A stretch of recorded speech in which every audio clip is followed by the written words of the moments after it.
चलिए, कल हम लोग जो है मौर्योत्तर काल को देखे थे और संगम काल को देखे थे, लेकिन आज जो है हम लोग देखेंगे गुप्त काल को। ठीक है, गुप्त काल से बहुत सारे सवाल अलग अलग एग्जाम्स में पूछे गए हैं, उन्हीं सवालों को आज जो है हम लोग यहाँ पर कवर करेंगे। चलिए, बिना किसी देरी के शुरू करते हैं आज के सवाल को। करंट आपका डेली अपलोड हो रहा है, आप उसको जैसे कवर करते चलिए, क्योंकि आने वाले टाइम में जो एग्जाम्स होंगे उसके में आपके लिए काफ़ी हेल्पफुल हो सकता है वो करंट। पहला सवाल है आपका, गुप्त वंश का संस्थापक कौन था? श्रीगुप्त था। गुप्त वंश का वास्तविक संस्थापक किसे माना जाता है? चंद्रगुप्त प्रथम को माना जाता है ना। प्रथम गुप्त शासक जिसने परम भागवत की उपाधि ग्रहण की थी वह कौन था? चंद्रगुप्त द्वितीय था। परम भागवत या इसी को कहा जाता है क्या? इसी को क्या कहा जाता है? परम भागवत। अच्छा, क्या पूछे आपसे? परम भागवत पूछे। हाँ, परम भागवत ही कहा जाता है। देखिए, कोई आया इंक्वायरी के लिए, बात कीजिए। अगला सवाल है आपका, किस गुप्त राजा का एक अन्य नाम देवगुप्त भी था?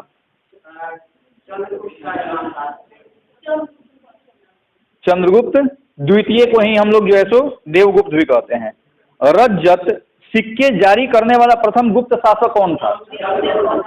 चंद्रगुप्त द्वितीय था। रजत सिक्का का मतलब होता है क्या? चांदी का सिक्का। प्रथम द्वितीय किया था। रजत सिक्का जो है सो द्वितीय जारी किया था, और बहुत सारे सिक्के जो है सो चंद्रगुप्त प्रथम ने जारी किया था, लेकिन द्वितीय था जो। चलिए, अगला प्रश्न है आपका, प्रयाग प्रशस्ति किसके सैन्य अभियान के बारे में जानकारी देता है? समुद्रगुप्त। समुद्रगुप्त को एक उपाधि दी गई है, कौन सी? भारत का नेपोलियन कहा गया है। अच्छा, समुद्रगुप्त जो है यह कौन सा वाद्य यंत्र बजाता था? वीणा बजाता था। हुनों ने भारत पर आक्रमण किया था किसके समय में? स्कंदगुप्त के समय में किया था। वह गुप्त सम्राट जिसने हुनों को पराजित किया था वह कौन था?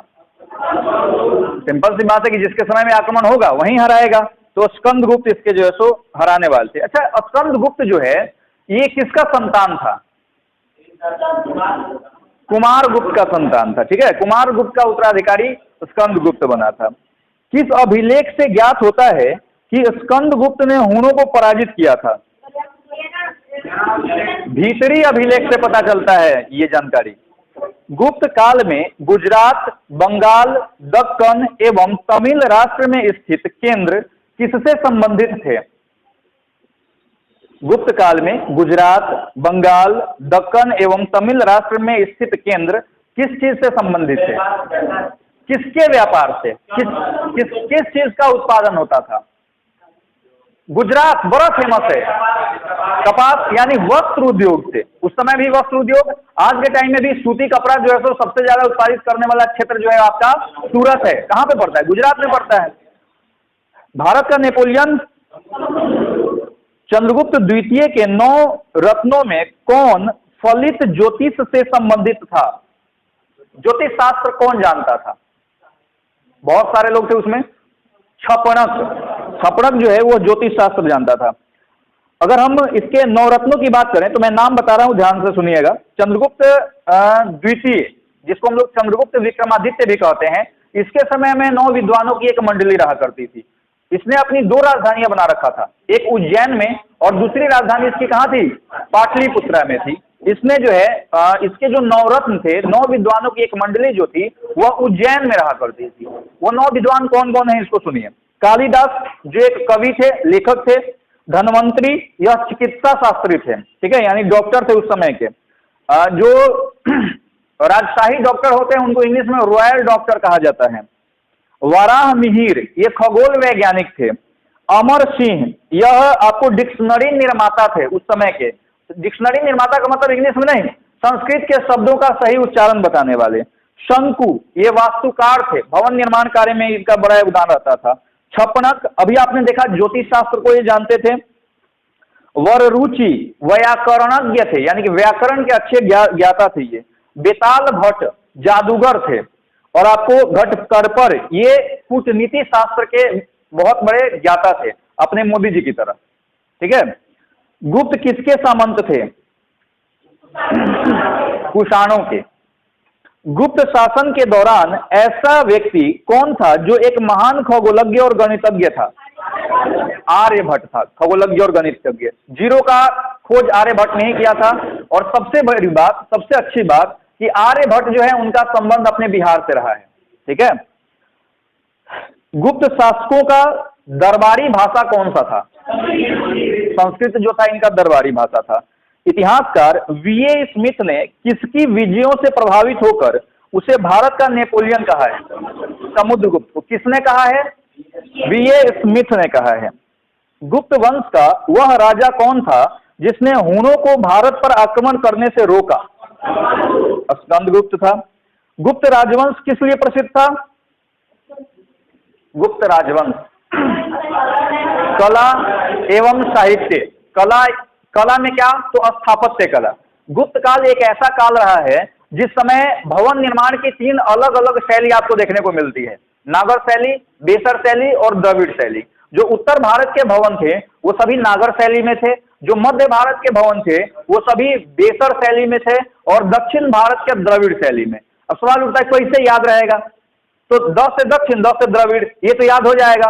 अब बचा आपका जो है बेसर और नागर, तो इसको थोड़ा सा ध्यान में रखिएगा। नागर सबसे ऊपर उत्तर भारत और मध्य भारत में आपका बेसर। ठीक है। अजंता कलाकृतियां किस काल से संबंधित है? गुप्त काल से। कवि कालिदास किसके राज्य कवि थे? चंद्रगुप्त द्वितीय के राज्य कवि थे। अजंता चित्रकारी की विषय वस्तु किससे संबंधित है? बौद्ध धर्म से। यानी कि बौद्ध से रिलेटेड बहुत सारी कलाकृतियां उसमें जो है तो बनाई गई हैं। अब देखिए कुछ ऐसे दर्शन हैं जिसके प्रवर्तक कोई ना कोई है, इससे सवाल आपसे पूछे जाते हैं। जैसे सांख्य दर्शन के प्रवर्तक कौन है? कपिल मुनि। न्याय दर्शन के गौतम ऋषि। योग दर्शन के पतंजलि। वैशेषिक दर्शन के महर्षि कणाद, या इन्हीं को उल्लुक भी कहा जाता है। एक्चुअली महर्षि कणाद ही हैं जिन्होंने क्या किया था? सबसे पहले बताया था कि दुनिया की सबसे छोटी वस्तु, सबसे छोटी पार्टिकल जिससे किसी भी वस्तु का निर्माण होता है उसको परमाणु कहते हैं। ठीक है। यानी कि सबसे छोटा पार्टिकल परमाणु है, इस बात को बताने वाले व्यक्ति महर्षि कणाद थे। हालांकि वर्तमान टाइम में यह थ्योरी गलत हो चुकी है, क्योंकि सबसे छोटा पार्टिकल वर्तमान में परमाणु नहीं है। क्या है? इसमें इलेक्ट्रॉन, प्रोटॉन, न्यूट्रॉन है। ये परमाणु से भी छोटे होते हैं क्योंकि परमाणु इन्हीं तीनों से मिलकर बना होता है। ठीक है। पूर्व मीमांसा किसने बताया था? जैमिनी ऋषि ने। उत्तर मीमांसा किसने बताया था? बादरायण ने। ठीक है, बहुत बढ़िया। गुप्त युग में जो विश्वविद्यालय प्रसिद्ध हुआ वह कहाँ स्थित है? नालंदा में। किसने बनवाया था? कुमार गुप्त ने बनवाया था। यह किस लिए प्रसिद्ध था? बौद्ध शिक्षा में बौद्ध के किस दर्शन की शिक्षा दी जाती थी? महायान। इसके अलावा चिकित्सा शास्त्र भी था ये, यानी कि यह समझिए कि जैसे पीएमसीएच होता है ना, जहाँ पे आपको डॉक्टर बनाए जाते हैं, उसी तरह से यहाँ डॉक्टर बनाए जाते थे और बौद्ध धर्म में महायान की शिक्षा दी जाती थी। ठीक है। एरन अभिलेख का संबंध किस शासक से है? भानुगुप्त से। उसी ने इसका जो है निर्माण करवाया था। फाहियान किसके शासनकाल में भारत आया था? चंद्रगुप्त द्वितीय। काहे आया था? बौद्ध धर्म का शिक्षा लेने के लिए आया हुआ था, यानी नालंदा विश्वविद्यालय में पढ़ाई करने के लिए आया हुआ था। फाहियान द्वारा लिखी गई किताब का नाम क्या है?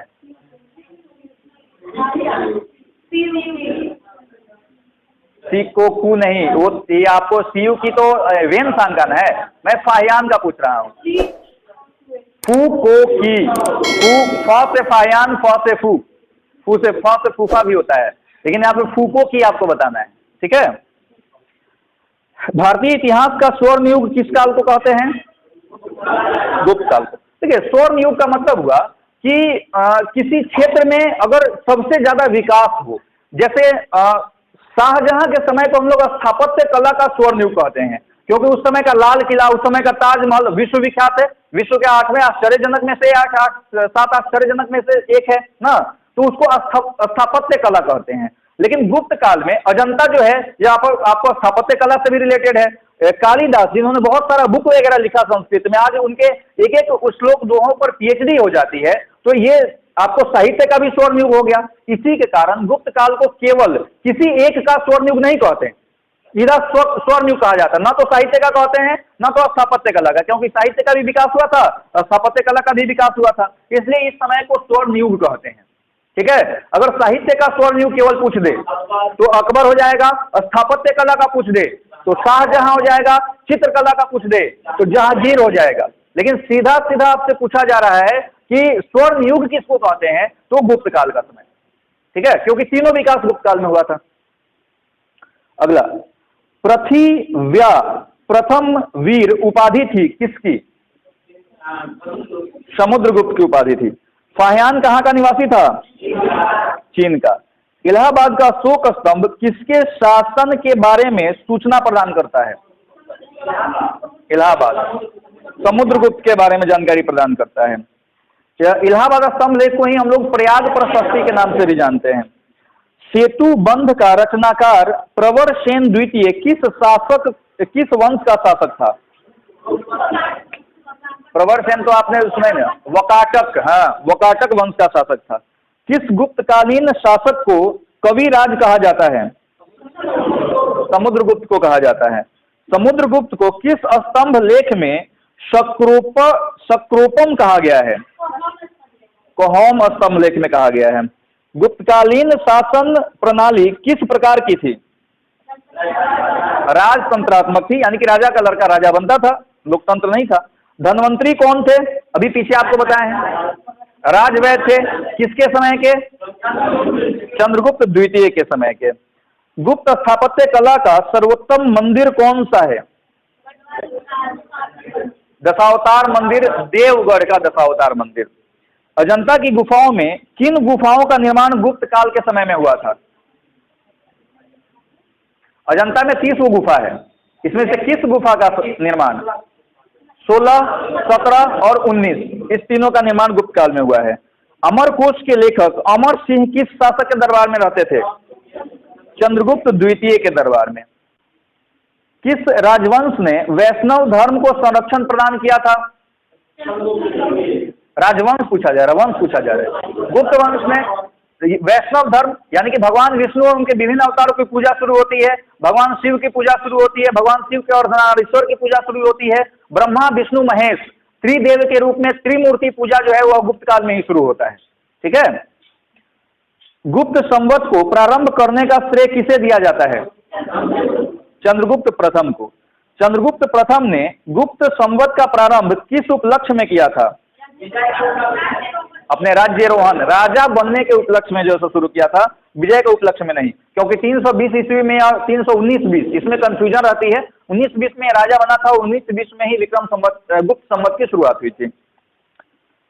नगरों का क्रमिक पतन किस काल की एक महत्वपूर्ण विशेषता है? गुप्त काल की।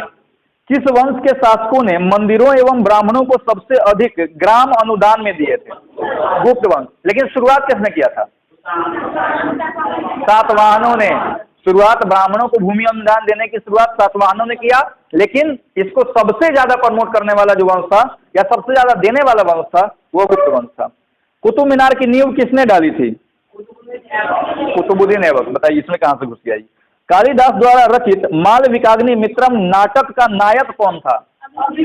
अग्निमित्र। एक्चुअली ये जो है ना, अग्निमित्र और मालविका, इस दोनों के प्रेम प्रसंगों से का वर्णन है इसमें। हालांकि ट्राई प्रेम प्रसंग है, यानी कि एक लड़की और 2 लड़के के प्रेम प्रसंग से रिलेटेड जो है ये आपका नाटक है। समुद्रगुप्त की सैनिक उपलब्धियों का वर्णन किसके उसके किस अभिलेख से पता चलता है? प्रयाग प्रशस्ति से। किस काल में स्त्रियों की पुरुषों के बराबर थी? स्त्रियों की स्थिति पुरुषों के बराबर थी? गुप्त काल में। कौन सा राजवंश हुनों के आक्रमण से अत्यधिक विचलित हुआ? गुप्त वंश। सबसे ज्यादा आक्रमण इसी के समय में हुआ था। गुप्त वंश के किस अवधि में शासन किया था? गुप्त वंश ने किस अवधि में शासन किया था? 319 से 540। हालांकि इसकी शुरुआत जो है आपको 240 ईस्वी पूर्व ईस्वी में ही हो जाती है श्री गुप्त के द्वारा। अजंता गुफाओं के सरीखी या अजंता गुफाओं के जैसी गुफाएं मध्य प्रदेश में कौन सी है? बाघ की गुफा, जो थार में आपको स्थित है। बाल विवाह की प्रथा प्रारंभ हुई थी गुप्त काल में। कुमार संभवम महाकाव्य किस कवि ने लिखा है? कालिदास ने। यूरोपीय भाषा में अनुदित या अनुवादित प्रथम भारतीय ग्रंथ कौन सा है? अभिज्ञान शकुंतलम। यह अभी आपको कालिदास द्वारा लिखित ही पुस्तक है। सती प्रथा का पहला उल्लेख कहाँ मिलता है? एरन अभिलेख में ना। हालांकि ये सती प्रथा नहीं था, लेकिन एक स्त्री सती हो गई थी। कहा जाता है कि उसके हस्बैंड के मरने के बाद वह अपने हस्बैंड से इतना ज्यादा प्रेम करती थी कि वह बर्दाश्त नहीं कर पाई और उसके साथ चिता पर लेट गई थी। दैट इज नॉट एक्चुअल सती प्रथा। क्योंकि सती प्रथा जो है उसका कॉन्सेप्ट क्या है कि पति के मरने के बाद जबरन औरतों को चिता पर लेटाया जाता था। यहाँ जो है सो जबरन नहीं हुआ था। किस गुप्त शासक ने सर्वप्रथम सिक्के जारी किए थे? चंद्रगुप्त प्रथम। सिक्का जारी करने वाला चंद्रगुप्त प्रथम, लेकिन चांदी का सिक्का जारी करने वाला चंद्रगुप्त द्वितीय। ठीक है। गुप्त काल में लिखित संस्कृत नाटकों में स्त्री और शूद्र बोलते थे कौन सी भाषा? प्राकृत भाषा बोलते थे। कहा जाता है कि शतरंज का खेल अद्भुत हुआ था। कहां पे? उद्भव। शतरंज के खेल का उद्भव कहां हुआ था? भारत में हुआ था शतरंज के खेल का उद्भव। योग दर्शन का प्रतिपादक पतंजलि। देखिए कितने सारे एग्जाम में जो है तो इसको पूछा गया है। कहां गया? हमें को नहीं दिख रहा है। हाँ ये है। अच्छा साफ नहीं दिखाई दे रहा है। योग दर्शन पतंजलि दिए थे, पीछे हम लोग देखे भी हैं। किसने नालंदा बौद्ध विहार का निर्माण किया था? कुमारगुप्त ने। प्राचीन सांख्य दर्शन में किसका महत्वपूर्ण योगदान रहा है? कपिल मुनि का। हिंदू विधि द्वारा मान्य कर कितना था? उपज का 1/6 भाग। प्राचीन भारत में सिंचाई कर को कहते थे बीदक भागम। बीदक भागम। नव्य न्याय संप्रदाय के संस्थापक कौन थे? ये स्कूल था एक, गंगेश नाम था उनका, जिन्होंने इसकी स्थापना किया था। न्याय दर्शन के गौतम ऋषि। मीमांसा के प्रणेता जैमिनी। अद्वैत दर्शन के संस्थापक शंकराचार्य। कौशेय शब्द का प्रयोग किया जाता था किसके लिए? कौशेय शब्द रेशम के लिए इसका इस्तेमाल होता था। मिहिर कुल का संबंध था किससे?